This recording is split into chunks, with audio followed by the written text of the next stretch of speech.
Começar a gravar aqui esse vídeo. Boa noite.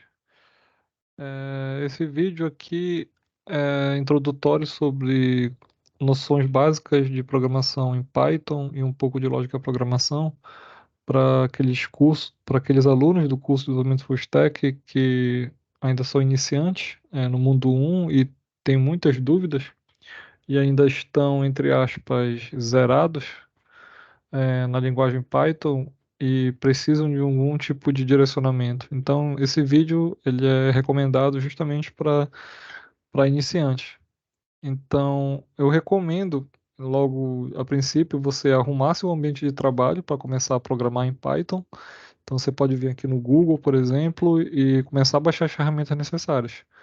A primeira delas é o VS Code. Então, minha tela está compartilhada aqui, eu digito VS Code, download. Aí entro aqui no site da Microsoft e baixo a versão do VS Code para o meu sistema operacional, Windows, Linux ou macOS. Aí você baixa, pode instalar, tranquilo.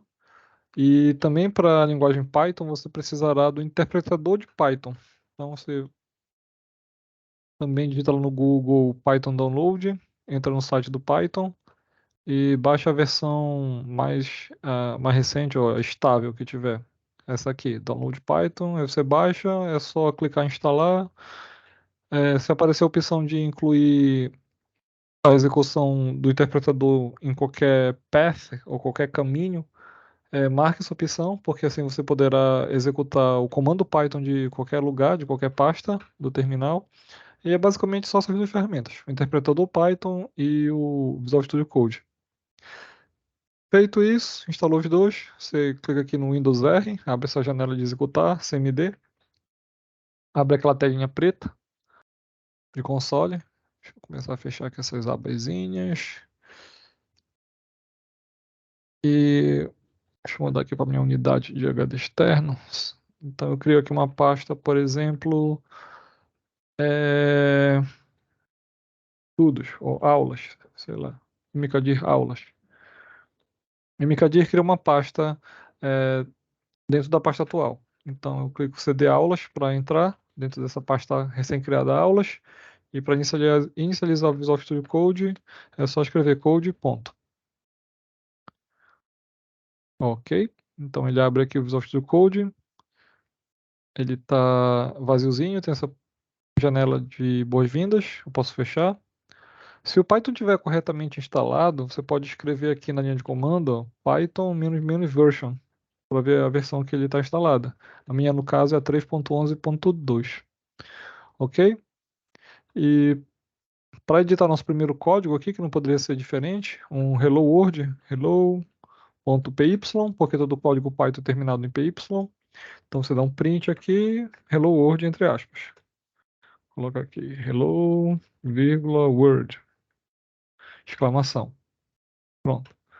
Recomendo vocês marcarem a opção de autosave, que é file salvamento automático, se eu tiver em português, o meu está em inglês, é autosave, ou salvamento automático em arquivos. Você marca essa opção aqui, daí tudo que você escrever já fica automaticamente salvo, você não precisa apertar no Ctrl S para salvar toda hora, ou nem salvar toda hora. Você acabou de digitar, ele já salvou. Então essa opção aqui é super útil e todos os meus códigos já ficam com um salvamento automático ativado. Alguém me perguntou qual é o tema que eu utilizo, então você vem aqui em extensões, o tema que eu uso é o Omni, Omnitem. É esse aqui, OMNI, esse aqui que eu uso, que é esse tema escurinho aqui. Ok? Então, para rodar esse código, é só voltar lá na telinha preta e escrever Python e o nome do arquivo. Eu aperto aqui no Tab, ele autocompleta. Aí sai como previsto o Hello World. Ok? Eu criei também um pequeno script aqui do que eu pretendo falar nesse vídeo. Então, noções básicas sobre programação em Python, lógica de programação. Eu não enumerei de forma alguma, então tá tudo meio improvisado. Python é uma linguagem onde que os blocos de código são separados por indentação. Como assim?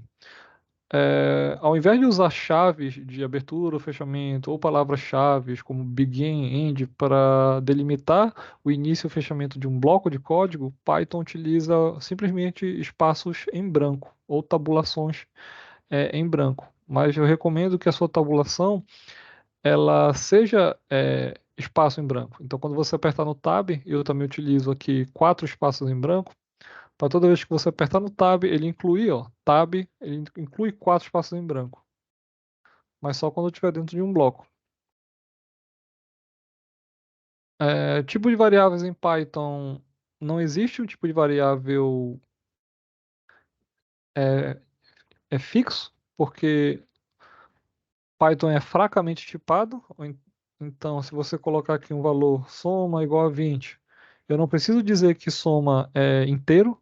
O Python consegue deduzir, inferir que essa variável é inteira pelo tipo de valor atribuído à variável soma. Por exemplo, salário. SALARO, RO, RIO é igual a, sei lá, 2345,67. Ele também consegue inferir que essa variável salário ela é ponto flutuante devido ao ponto. Nome tem que ser entre aspas. Maria. Então ele consegue inferir que isso aqui é uma string. Condição igual a true. Também consegue deduzir que isso é uma variável booleana. Então, pelo tipo da variável, o interpretador Python já consegue saber que tipo de variável ela é, pelo valor que é atribuído a esse tipo de variável. E outra recomendação é que os nomes das variáveis sejam completos, sejam informativos. Então, aqui eu utilizei soma, salário, nome, condição, ao invés de usar, sei lá, S igual a 20. S pode ser muita coisa. S igual a, de novo, soma começa com S. Salário começa com S. Então, aqui já dá um conflito. Se eu colocar aqui 23451,67, ele sobrescreve o valor de S. Se eu colocar X, ou Y, ou Z, só piora. Então, você deixar o seu código pobremente com um nome de variáveis pobres é muito prejudicial. Então, tente utilizar nomes de variáveis sucintas, resumidas, mas que sejam de significado completo. Você também não precisa colocar aqui nome cadastral, inicial da aplicação. Isso é um exagero. Você não precisa colocar tudo isso aqui. Você pode resumir para variável nome. Mas também não deixe só n, porque n pode ser muita coisa. Então, tenha o bom senso e utilize nomes de variáveis adequadas. Essa é uma recomendação forte para programadores, tanto iniciantes como experientes.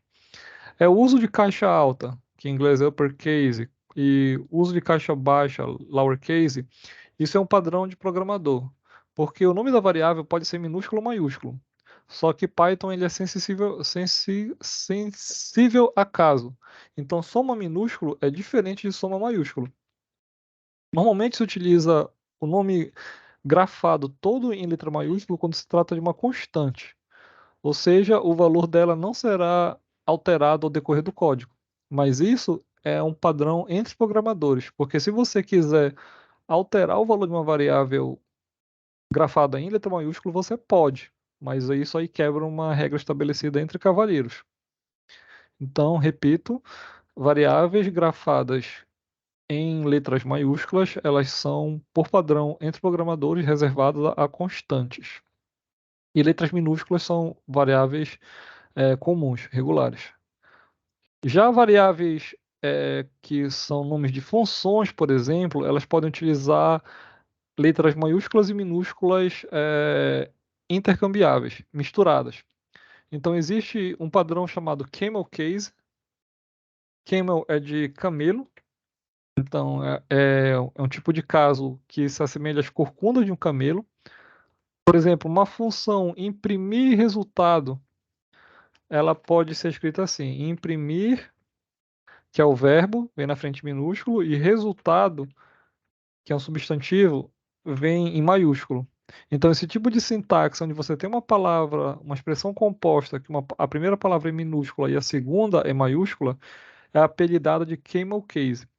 ou seja, o case do camelo, porque assemelha-se às corcundas, né, o que ele tem na costa do camelo. Também é comum um outro tipo de sintaxe que é o snake case. Ao invés de usar uma letra maiúscula, grafa-se tudo em letras minúsculas, só que utiliza-se o underline ou underscore para separar as palavras. Então, imprimir resultado, por exemplo, ficaria imprimir underline resultado. Também é uma opção. Esses dois tipos de sintaxe são bastante utilizados e dependem muito da linguagem de programação, mas as duas são aceitáveis em Python. Essa primeira aqui do Camel Case, ela é muito usada em Java, por exemplo. Essa segunda aqui é utilizada muito em C, C++ e também em Python. Dá uma pausa aqui e continua no próximo vídeo, porque já completaram 10 minutinhos, ok? Para o vídeo não ficar muito longo.